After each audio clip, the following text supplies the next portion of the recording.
High, গত ভিডিওতে আমরা যেটা দেখেছি ভেরিয়েবলের কিছু ব্যবহার দেখেছি।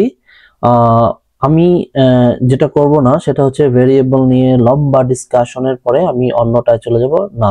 আমরা সব কিছুর ব্যবহার প্যারালেলি করব, একটু এটা এরকম করে করে আস্তে আস্তে আমরা অ্যাডভান্সের দিকে চলে যাব।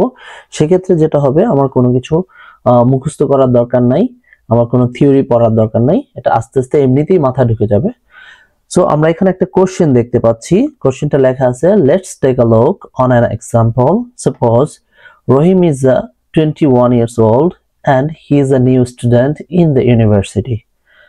সো এটা যদি আমরা এই প্রশ্নটাকে যদি আমরা কোনো একটা ভেরিয়েবলের মধ্যে ডেটাগুলো নিতে চাই, তাহলে কি হচ্ছে, এখানে বলা আছে হচ্ছে একটা নেমটা হচ্ছে, আমরা যদি নেম নামক একটা ভেরিয়েবলের মধ্যে রাখি রহিম, বা আমরা যদি ফার্স্ট নেম লাস্ট নেম লিখি আব্দুর রহিম, রহিমের এজ হচ্ছে, এজ একটা ভেরিয়েবল 21, আমরা এজ নামক একটা ভেরিয়েবল, যেহেতু নামটা হচ্ছে স্ট্রিং টাইপ বা যেটা হচ্ছে লেটার টাইপ, এই কারণে আমরা একটা স্ট্রিং ভেরিয়েবল নিয়েছি।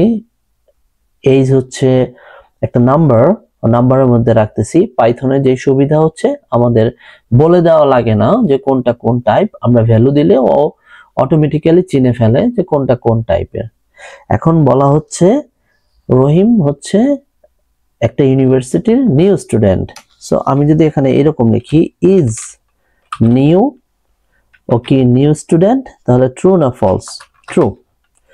সো এইভাবে আমরা একটা প্রশ্নকে ভেঙে ভেঙে ও কোন কোন ভেরিয়েবল দরকার আমরা সেই ভেরিয়েবলের মধ্যে দিয়ে দিয়েছি।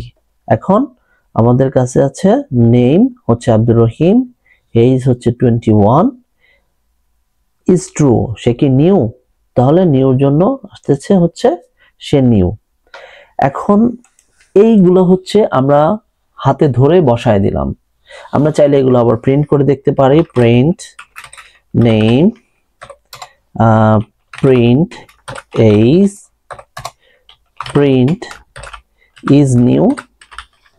এখন যদি আমরা এক্সিকিউট করি, নেম চলে আসবে আব্দুর রহিম, এজ 21, এখন ইজ নিউ সেটা হচ্ছে ট্রু। এখন কথা হচ্ছে আমরা দেখতেছি যে আব্দুর রহিম নেম চলে আসছে, এজ হচ্ছে 21, ভ্যালুটা ট্রু, কিন্তু এইটা দেখে বোঝা যাচ্ছে না আসলে 21 কি, ট্রু কি।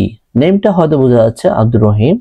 আমরা কি করব, ঠিক নেমের আগে একটা ডাবল কোটেশন দিয়ে এখানে দিয়ে দেব নেম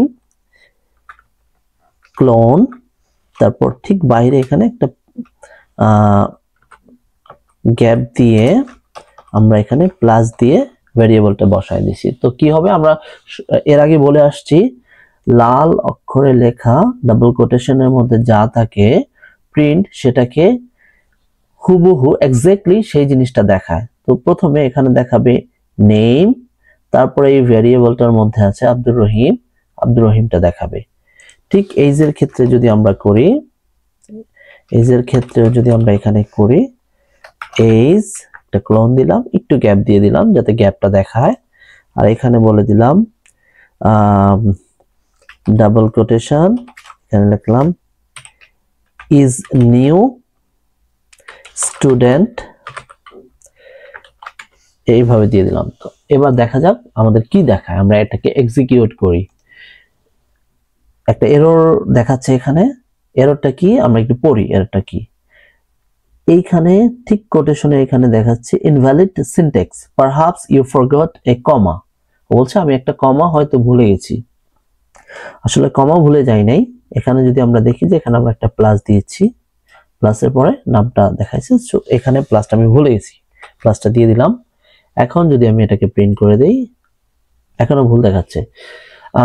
আসলে এটা ভুল, এটা প্লাস হবে না, এটা কমাই হবে, প্রত্যেকটাতে কমা হবে, প্লাস হবে অন্য ক্ষেত্রে সেটা আমরা দেখব। আপাতত এটা দেখি কি দেখায়। হ্যাঁ, এখন দেখাচ্ছে name Abdur Rahim, age 21, is new student, true. আমরা এখানে যেই ভ্যালুগুলো দেব ওইটা দেখাবে। তার মানে এখন হচ্ছে আমরা যদি কোনো একটা জিনিস আউটপুট আকারে দেখাতে চাই এবং সেই আউটপুটের মধ্যে ভেরিয়েবলটাও বসায় দেব, আবার আমরা যদি চাই কোনো জিনিস হাতে ধরে বসায় দেব যে লেখাটা ওইটা কোটেশনের মধ্যে দিয়ে দিব, তাহলে সেটা এক্স্যাক্টলি ওইভাবেই আসবে। এখন এইখানে আমি একটা স্পেস দিয়েছিলাম, কেন স্পেসটা দিয়েছিলাম? যদি আমি এটা না দেই তাহলে কি দেখাচ্ছে? তাহলে দেখাবে এই আব্দুর রহিম নামটা এটা কাছাকাছি চলে আসছে, আমাদের কোনো গ্যাপ দিচ্ছে না। হ্যাঁ, এখানে যতগুলা গ্যাপ দেব ও ঠিক ততগুলা গ্যাপ দেখাবে। এখানে দেখাচ্ছে অনেক দূরে চলে গেছে। তো আমরা শিখলাম কিভাবে নাম, এজ এবং অন্যান্য ভেরিয়েবল প্রিন্ট করে দেখানো যায়। আমরা পরবর্তী ভিডিওতে এটার আরেকটু কমপ্লেক্স দেখব, যে কিভাবে এটাকে আরো সুন্দরভাবে ব্যবহার করা যায় সেই জিনিসটা দেখব। এবং এই ইনপুটগুলা আমরা যেগুলা এখন দিলাম এগুলো আমরা হাতে ধরে বসাই দিছি।